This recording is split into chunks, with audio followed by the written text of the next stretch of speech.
Работники Амгинской ветеринарной службы проводят декельминтизацию и забор анализов на бруцеллез и лейкоз. Проведение весенних и осенних плановых профилактических ветеринарных обработок является обязательным мероприятием для всех владельцев животных, как общественного, так и частного сектора. В плановые профилактические ветеринарные обработки, кроме вакцинации животных, входит и взятие крови для исследования на различные болезни животных, такие как бруцеллез и лейкоз.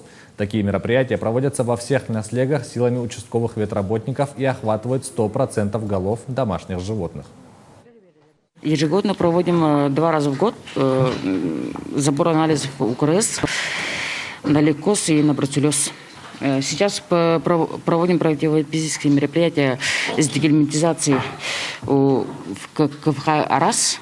На сегодняшний день провели в Амгинском наслеге больше 300 голов. Сейчас в Чапчелганском наслеге планируем 500 голов.